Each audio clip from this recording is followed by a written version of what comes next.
Hi, I'm Roy Crown from Revelation Trust and welcome to Gospel Entrepreneurs. In this podcast, I'll be finding out what makes Christian entrepreneurs stand out wherever they find themselves. Today I'm speaking to Dan Fryer, who leads Jubilee Church in Hull. He is passionate about seeing gospel entrepreneurs in his church be released to bring the kingdom wherever they find themselves in their day-to-day. Welcome, Dan. Hi, Roy. Great to be with you.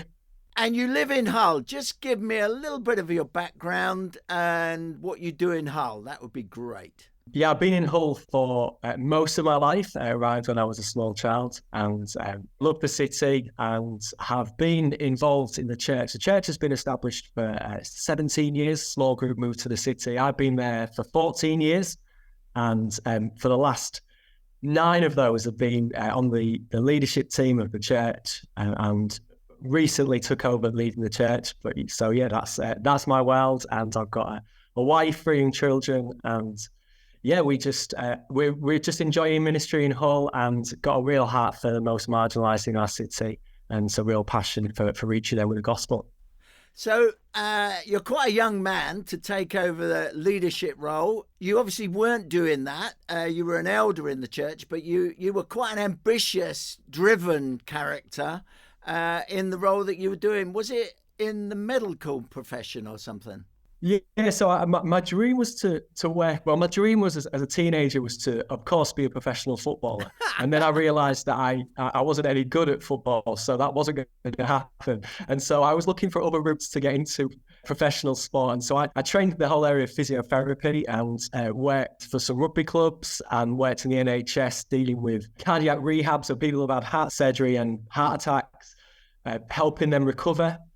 And so that was my world, and I had a real 5-10 year plan what it would look like to work in professional sport, to have my own practice, and that was going very nicely. And I grew up in the church. My dad was a Church of England vicar, he's since retired, and although he still is a great role model of mine, I never had any intention of going into church leadership. In fact, that was the one thing that I completely written off. And so, yeah, my career was going along very nicely. And then really just a conversation with the church leader at the time, and just inviting me to step into something new. It led me to a number of months of really searching, what does God have in store for me?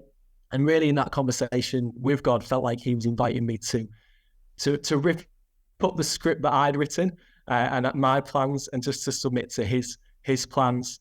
And it's not always been easy, and there's been some days where I've wondered why I did that. But honestly, I can say that following his plan never ever disappoints. He's faithful through it all. And so I found myself working for the church, and then just before the pandemic, I took over leading the team from the leader who had founded the church back in 2006. And obviously, Hull's quite a difficult city, and you said you're concerned about the marginalised. How are you going to do that? Because that's where the entrepreneurial thing is part of your thinking, isn't it? But just give us a little bit of a framework of how that's come about, Dan.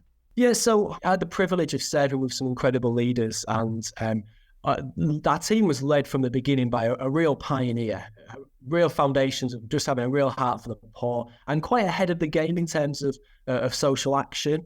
And so we were, a lot of this was us looking for opportunities of saying, where can we stand in the gap for those who are most marginalised? And so we, 10 years ago, bought a large, what was a Central Methodist hall in the centre of Hull, and really had conversations with people who were actually homeless and sleeping in our car park when we first bought the building, and really started to see what are those needs. And they were saying, we get all day long, we've got nothing to do. Antisocial behaviour, drugs, alcohol becomes part of our world. If you can provide us with some activities to do, that would really help us move forward in life. And so from that, we launched what we call Jubilee Life College, which was just providing daytime activities for the homeless. But that really expanded now to a point where social isolation, those with mental health issues, the long-term unemployed are coming in to access courses which help them make a positive impact on the local community, but also move them closer to the job market. In Hull, there is just a huge amount of unemployment and a huge amount of people who have just been written off, assigned to a lifetime of taking benefits. And part of what we've got a real heart for is helping people realize that they've got potential. And in that, we get the opportunity to share the love of Jesus. We get a chance to invite them into church, but also we get the chance to show them what it means to be made in the image of God, what it means to have potential, and what it means to actually to be given the tools to start to work their way out of the situation they're in. And that kind of runs alongside some of the more classic projects, the food bank, the warm space we're in at the moment. We've got showers and laundry for the homeless. But really what we're trying to do is look at how the emergency crisis intervention is absolutely essential. And it's wonderful to see lots of churches doing that. But it's trying to get us into thinking about what does it look like for the next step to move people forward in life. So you had these people sleeping in your car park. You recognised, hey, how do we serve them? So you saw the need. But that is very different to then moving them along to actually get employment. And that must have been some massive challenges in that space, Dan. Yeah, absolutely right. And this, often we can tell, the website might tell the success stories, but we all know when you're working with a marginalised, there's also lots of stuff that's gone wrong. We've attended far too many funerals of people who have been recovering from addiction and then have relapsed. And as you walk through the stage of life with people, but I think that's one of the main things is looking at actually how can we be present with them through all of this. But I think for us, it was the realization that if we just continue to give out these food parcels, then the need is only increasing. I think especially the last few years, the need and the demand on services have increased an incredible amount. And at some point, we've got to go upstream. At some point, we've got to speak into the bigger systems. We've got to work with organisations, we've got to local councils, all of that. But also, we've got to equip people. And I think part of it was actually raising people's aspirations, especially those who are from marginalised backgrounds, often have been told all their life that they're useless, that they've not got worth. And when we first launched the project, someone suggested to me, at the end of the year, we should do a graduation ceremony where we give them all certificates. And from my privileged background, they're adults. Who's going to want certificates? And I sat at the back of this graduation ceremony and watched as they brought their friends and family, and they were so over the moon. They were having photos of these certificates, and that realization that they'd never been told that they'd done anything well. And so for us saying, okay, well, what's the next step? And for us, it's always about, it's great having those, we want to have those long-term goals. We want to have really key objectives. This is where we want to move people to. But also my gift is around a real strategic gift for saying, okay, what are the steps that are going to get us there? Because I think sometimes we can have the really big goals, but if they're not drilled down to some really short-term objectives for people, the people will give up. I think they need to see those success stories, need to be encouraged regularly along the journey.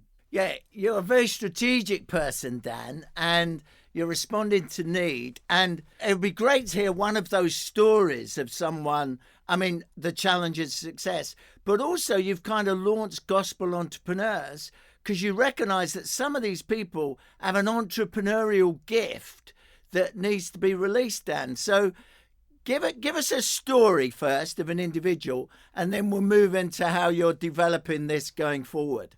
Yeah, there's a couple of things that come to mind. One is that when we first started launching projects, people are very suspicious of the church and their motives. So I remember visiting local homeless organizations, hostels, and every door was closed. People did not want to work with us.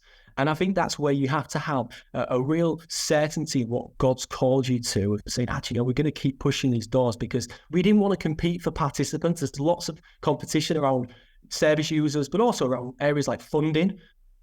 And we don't want to compete. We want to ask God to bring the people to us that he wants us to reach, and then trust that he's going to resource what he's called us to. Now to the point where we've got 20 odd referral organizations, and all the doors that were shut to me 10 years ago, they're now inundating us with referrals. And one of those people was just someone who came through our door, and some of the backgrounds that people come from are heartbreaking. But this particular guy had come from a really broken home, and he addicted to drugs from very early on in his life, and came through our door just incredibly broken, but found a community where he was accepted and welcomed, and creating a warm environment a welcome environment is so key to that. But also a place where that he could see that actually these people really do care for me. And so we were able to walk for him, and this is a number of years. He would come through some of our courses, and now I think this morning he's on our reception desk serving people as they come in, and just seeing him grow has just been amazing. And he's got a real gifting. So we're trying to then get him into the rooms with other people and other leaders, and just because then he starts to realize this well, which maybe I previously closed off as there's no chance, this is not for me. And suddenly he starts to see himself, actually, I'm not only am I welcome to the table, I also have a voice at the table. And I think that's so key for those who have not had a voice for the majority of their lives. That's brilliant and a great story. And there's no greater privilege in seeing someone's life turn around like that, and that God's given you a part in it. So tell us about the entrepreneurial thinking that you're now looking at across your church and other churches in the city. Yes, as you say, my gift is a real around. I'm a strategic thinker, and I took over the church just a few weeks prior to the pandemic. Obviously, I'd never realised there was a pandemic, so I would have never said yes. But I took over the church then, and someone very early on brought a word they felt God had given them around settlers and pioneers, and said that the leader before me had been a pioneer, and I was a settler. And that when someone said that to me, I was a bit offended, because settlers sound so boring. And I just it was one of those where I really didn't want it to be from God, because I wanted to be the exciting pioneer.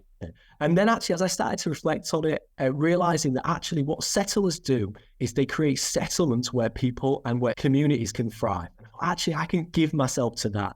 And as the pandemic hit, we were all doing our daily walk around the same area of the community. And I realized that although we were really doing a lot of great social action, and the church is a wonderful community of people, we were very building centric. It was a lot about what we were doing in our building. It was a lot about celebrating what God was doing in the social action, which is absolutely right. But I think what you celebrate shows what you value. And I think for us, we were celebrating the right things, but we may be a little bit unbalanced. And so I was realizing that maybe we were really good at gathering people, really good at doing stuff in the building, but neglecting and not making the most of the fact that our congregation every Sunday leaves our building and they go and bring the kingdom into their communities with their families, their neighbours, into their streets. Of course, it's about what we do as a church community, but actually how do we release individuals to go and bring kingdom impact? And I think especially it felt like in that area for those who are in the business world, the gospel entrepreneurs, all those people, actually, we're very happy. They maybe had less potential to serve because they just didn't have as much time. We're very happy that they gave, and we want to keep that. Of course we do. But actually, for us, we were just then going, actually, maybe we're neglecting these people. Because when I read passages like Ephesians 4, where it talks about the gifts that God gives his church, they're for the equipping of the saints. And how much were we equipping these people to actually go out and be the church right through the week in the places they spend the majority of the time? And so that was really where I was thinking this through, trying to work out what this looks like, and really having conversations with people. And then I happened to be at a church planning conference and saw the Gospel Entrepreneurs stand. I didn't actually go to it because I had a train to catch, but on the train on the way home, I looked at it, and it was great because the series that was launched really articulated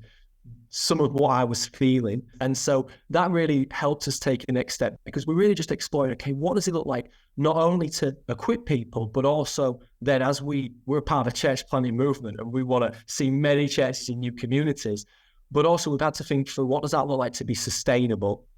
And so really looking at how do we equip those people in business? How does that relate to church? And so they're all the questions that we've been asking. I've not got any amazing answers at the moment because it feels like we're at the beginning of that journey. But it's a really exciting journey for us, because I think what it does is it releases the church to be who the church is. And then it also helps us to use those gifts within the church to really pioneer some new ministry, and hopefully in the years to come, new church plants, new worshiping communities as well. Because you've started thinking about how we create businesses and what that looks like. And then I know you've also had the conversation is the full-time pastor role.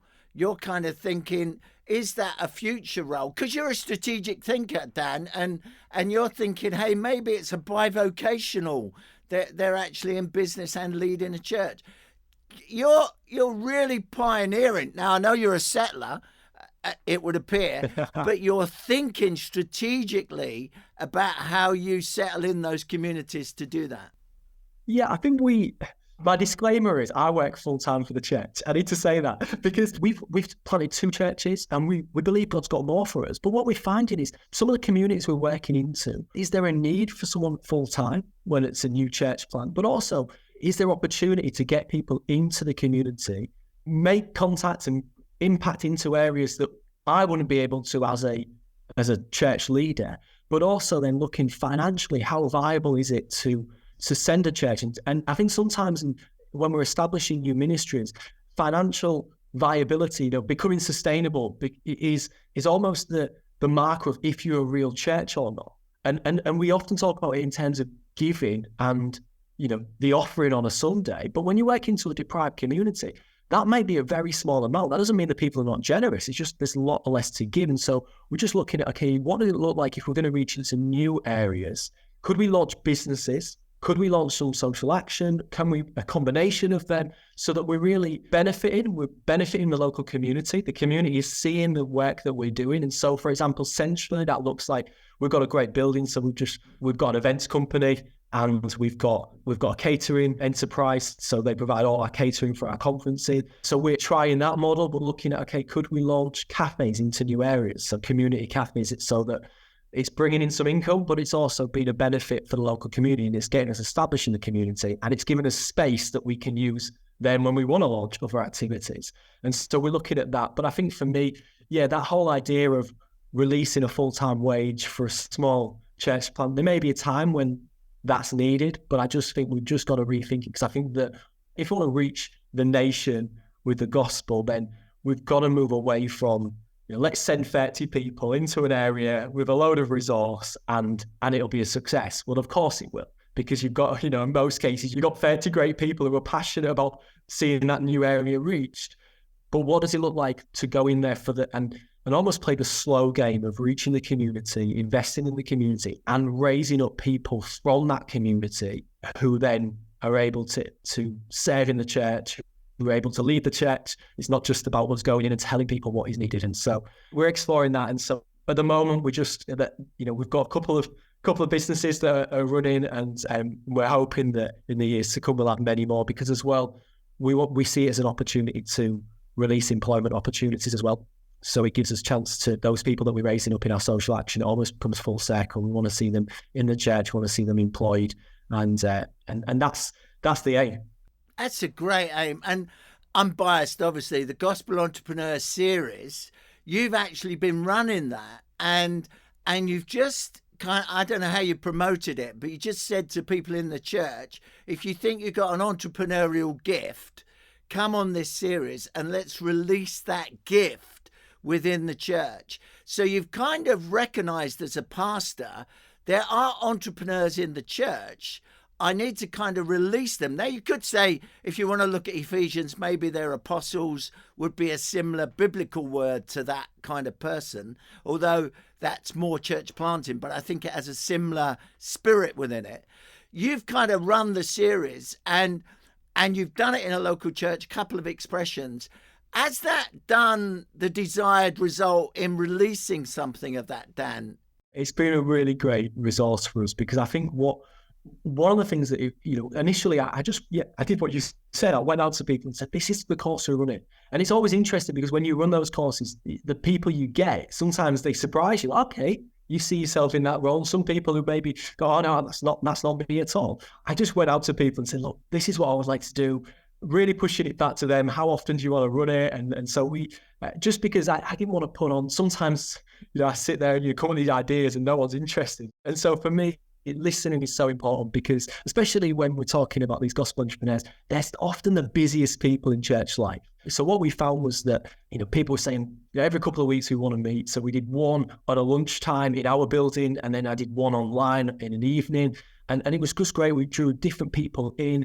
And I think the first value that it came from was that they felt that we recognize them. I think that's really important, because sometimes they can be on the fringes of church. How do we connect in? What does it look like? I don't quite feel, I maybe not got all the time to go and serve in the soup kitchen or the food bank, or serve because I've got a more than full-time job. And so for them, that feeling of being valued. And suddenly for some people, they were sat there going, actually, I feel like God is speaking to me about more. And maybe I've just become quite narrow focused in my view of what it looks like to bring the kingdom. And even just that reminder of you are bringing the kingdom in those places was so helpful, because, and then it explored some of those things like, what does integrity look like? What does generosity look like? What does it look like to lead with vision? And all those really practical things. And one of the great things about, for me, was that they're quite short, the videos, which gives plenty of time to discuss. So there's some really great content, condensed content, which means that then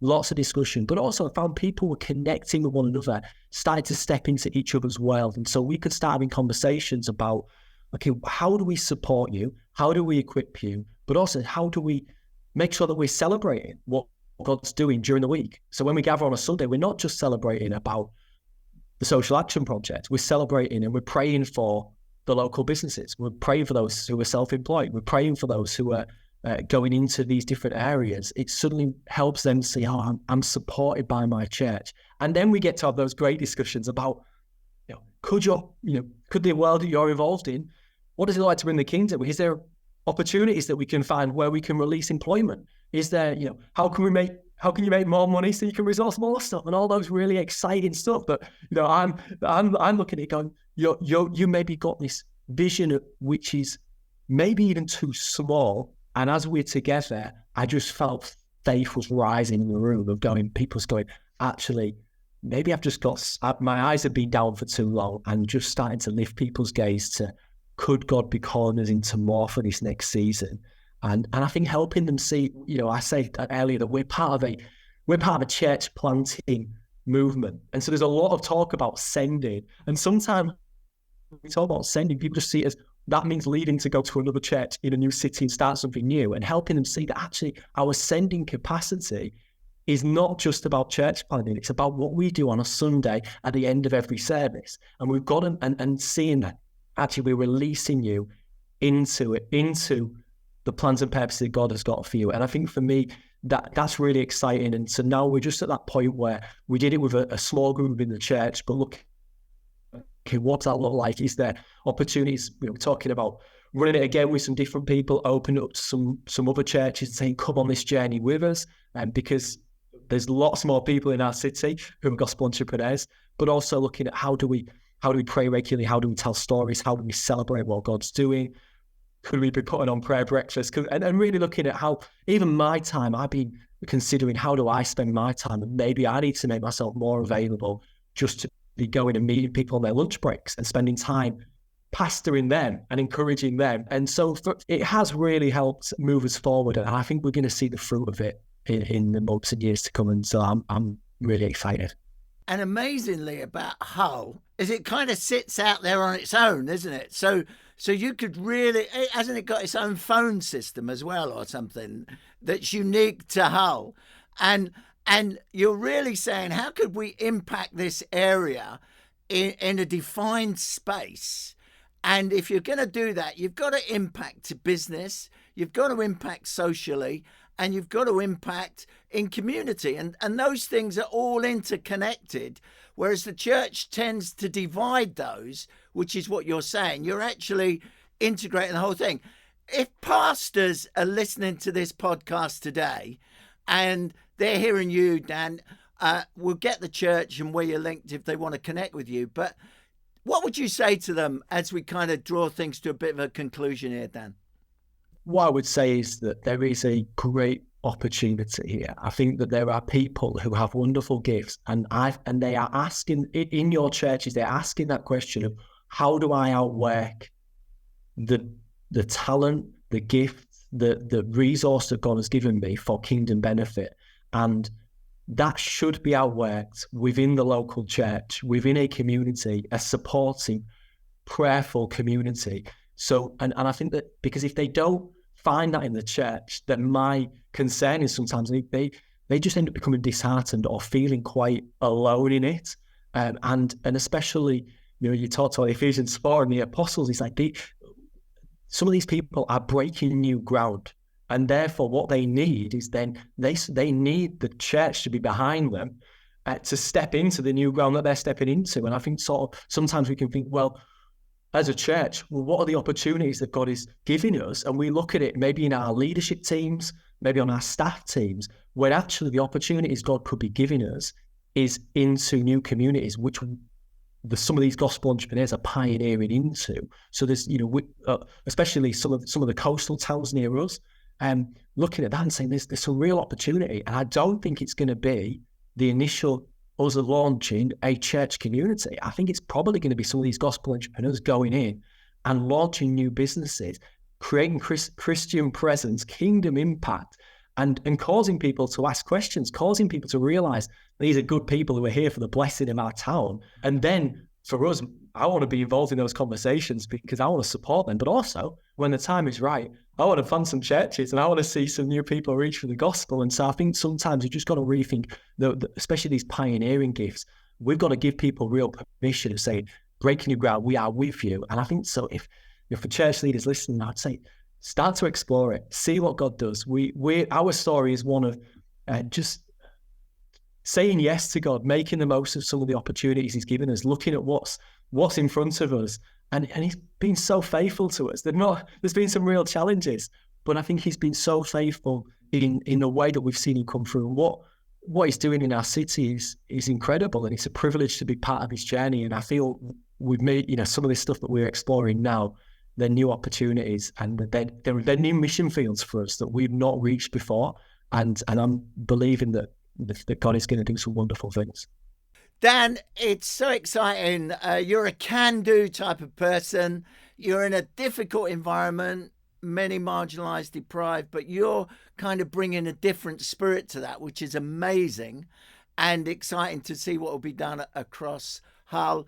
The new businesses you're starting even out of the building that you're doing. Dan, just give us the church, give us the connection. If people want to connect with you or they just want to find out maybe some of the things you're doing, they might be able to learn from. It's been great to talk to you. Thanks so much. And I pray that Hull will see a real difference over the next 5 or 10 years. Yes, thanks, Roy. It's been great to speak to you. The church is Jubilee Church Hull. And so I am pretty awful on social media, but our website has loads of information, and that's where you get really happy to people to get in touch with me and would really like to connect with people. So that's notdull.org. So notdull.org. That's because it's never dull in Hull. That's the reason. So we're believing that that's going to be the truth in many years to come in this city. Brilliant. Dan, thanks so much for joining us. I really appreciate you giving your time, and I really appreciate you and what you're seeking to do in that great city. Thanks for having me. Great to speak to you. Thank you, Dan, for joining me today. I love Dan's passion and drive and his strategic thinking for the whole city. It's been great to see the way Jubilee Church are really taking the values of the kingdom and presenting them in business, social enterprise, and church planting. Thank you for listening today. If you enjoyed this series, make sure you leave a rating and review for the podcast if you can. Gospel Entrepreneurs is a UCB podcast in partnership with the Revelation Trust.